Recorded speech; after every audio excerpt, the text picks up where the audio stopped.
What's going on, guys? Kendall Leven here. Welcome back to the channel where we talk about all things real estate, building, finance, developing. And of course, Kendall, you forgot about money. What's going on, y'all? Bo Leven here. We're super excited to have you to the channel.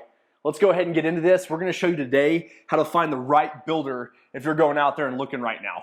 Okay, so if you're out there right now and you are looking to build a house and you're searching for the right builder, we're going to go through the top things that we think would help you along this process. And the first thing would be to figure out your type of builder that you're wanting. Are you wanting more of a tract home builder to where you can pick from a set of floor plans, 5 different floor plans, they get them done pretty simple, pretty smooth, and it's your standard, tract home builder? Or do you want to go the more custom route to where you pick your finishes, you walk through the whole design of the whole house, you meet with an architect, you design your floor plans, and you go through modern, traditional, you can pick anything you want, any style. And we don't want you to think that we're being biased because say that, I'm for the custom route, right? So is Kendall, because that's what we do. We do everything we do it super nice, and it is high-end finishes. Now, we don't want you to think that we're being biased and tell you to go to a custom builder because you might want to go to that tract builder and just pick out your floor plan and do all that. Wait, gotta stop right there. If you haven't liked this video and subscribed to the channel, we'd really appreciate it. But now let's get back into it. But you also gotta understand too is as the part of the negative parts or the cons of it, you are gonna pay for it. When you come to do, a custom home, right? You're gonna go and you're gonna drop all those plans from scratch. You're gonna go through that whole process of however long it takes you to figure things out. It's a long time. Yeah, and then yet alone your plans too, until your plans can get very expensive, upwards of $10,000, $20,000, depending on, obviously, your engineering involved, is there metal, those different things like that. Now, not every custom builder will be that expensive, but you can also tell by the work they do. Right, so that's a big one, are you wanting to spend the extra money? What does your budget look like? And that will tell you the type of builder. Because the tract homes builders usually do have houses that are being finished pretty regularly, so you can just go in and say, hey, this floor plan works for me and this is exactly what I want, and it's pretty close to being finished. And what is kind of like your tract home, right? They're gonna have their standard lumber package all the way across. Their standard, pretty much standard everything all the way across. You'll pick out like a few different color countertops that they have, like 2 or 3. Right. Same thing, 2 or 3 different types of floors. But as far as a custom builder, you'll have an allowance. So you might come in there and you want hardwood floors. Well, that can get super expensive. Or you want to do tiles. You'll have this allowance of whatever you want to pick out. But like I said, you'll pay for that, and it can get very expensive if you just start adding stuff on all the time. All right, so now let's say you decided, you're like, hey, I want to go the custom route. Well, now you're going to go on, obviously you're going to have to find out which builders you want. And so I think that's where you come in and you start looking around, getting on their websites. I would say narrow it down to at least 3 of those builders instead of just going down to 1, because there's one you'll connect with somebody more often in their personality. They might be easier to work with too.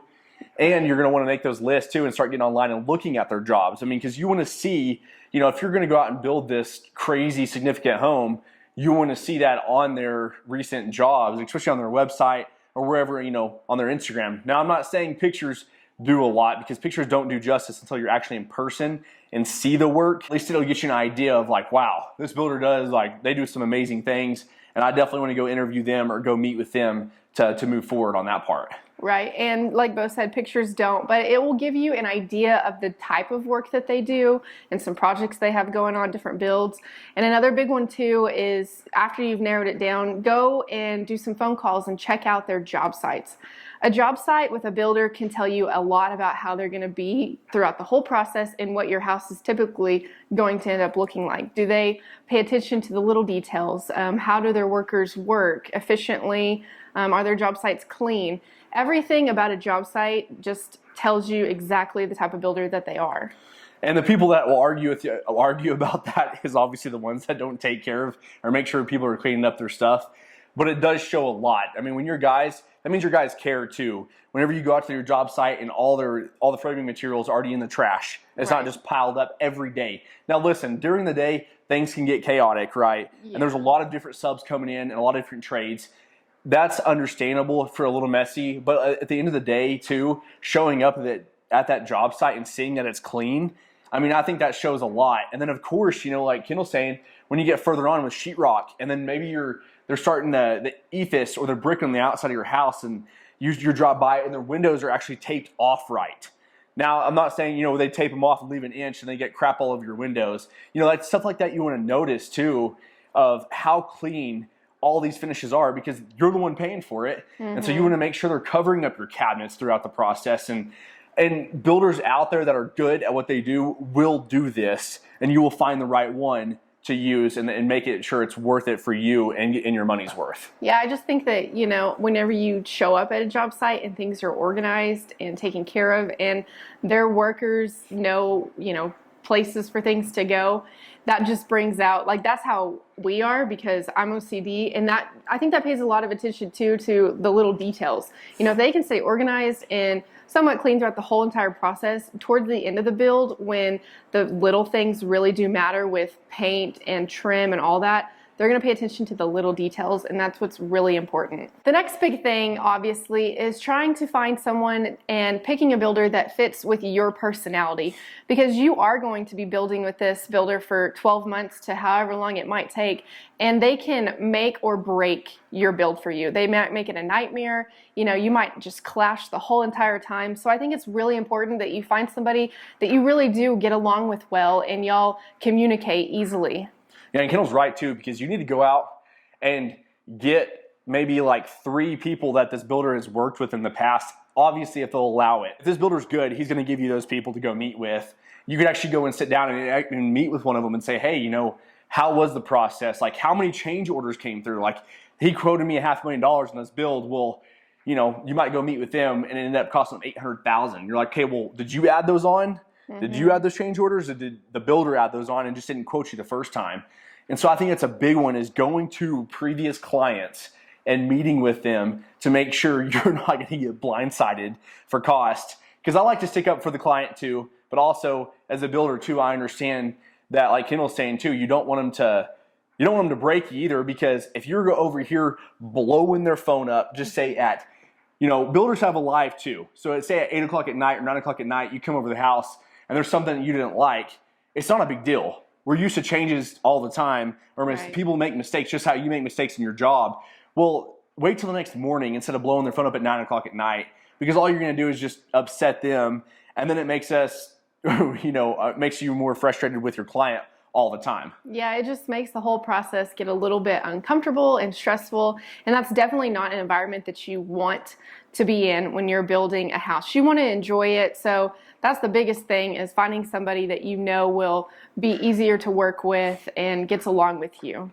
And we've had phenomenal clients, and that's why we like to explain everything up front, right, with our clients too that we've worked with. Yeah. Is, hey, if there's a problem, no big deal. The next morning we're going to get taken care of, but just don't blow our phone up at 9 or 10 o'clock at night. That just doesn't work. And that's why we've had great clients, and that's why we can keep building our business, because they're made aware of that and we're made aware of that. We also, work hand in hand. There has to be patience on both ends of things, because the building process is messy, and there are, little details, and we know exactly how everything goes in order and how we're going to do the job. But as a client coming into it, I see a lot of the times where they want it finished like right then, and that's just not how the process works. So I think being patient and understanding will get you a long ways too. Yeah, and that's why we give you a timeline. So if it's a 12-month timeline, that's why your builder will give you a 12-month timeline, and you got to give them that 12 months, just because things are moving fast, right? 4 months in, you can't say, well, we need to finish this in 8. Well, no, because their agreement was 12. So just make sure you are putting your builder first, but also we also see where you're coming from too. Yeah, we like to see both sides of it, so we're explaining it both ways. So now that you've made it through the whole process, you've found your builder, you've done your house, throughout the whole process, treating each other with respect and the way that you both want to be treated is going to play a big factor in your builder coming back to fix things that might be going wrong. I think it's the biggest part of, say you're all working good together all the way to the end of the process. You're grateful because you got this beautiful house to bring people to. They're grateful because you gave them the opportunity to build it. And I feel like at the end, finding the right builder too that will honor those warranties. Say at the end of the year that they come back in and they just do a refresher, on the deal of, adjusting some cabinet doors that might be done. And if you reach out and they, of those past clients too, you could ask them those questions of, did Bo come back and fix these cabinet doors? And did he do those things that he said he was going to do? Because I feel like a lot of times what happens is, a client can drive a builder up a wall, super crazy. Well, then they end up just moving on to the next job and never coming back to help. And so I feel like if you treat that builder with respect too the whole time and work hand in hand, and they treat you with respect too as well, right, they'll come back and they'll fix those things and won't just say, no, that's not under the warranty. No, that's not under this. And that's the nice thing about that, is that you can have those things repaired that you need repaired, because I think after the process, especially like a year later, you might have a little bit of settling happen and things, and a lot of times builders will come back in there, knock it out for you, and everything looks perfect again. Yeah, I think that relationship just plays throughout the whole duration of the build. You know, respecting each other. You know, wear and tear is going to happen with paint chips and everything, but you know, sometimes they will come back and they'll honor that, and they'll be like, you know what, we'll take care of it for you. So the aftermath of the relationship is really important as well, because you want to be on good terms with them. And coming from a builder standpoint too, we want to be on good terms with you as well, because after we build you a custom house, we want to come back. We want to take pictures. We want good referrals from you, because we just spent a lot of time and put all of our effort and our talent into building you this home that we want to showcase. So we hope this helps you out today. We really appreciate it, guys. And we hope you come back and check out our channel.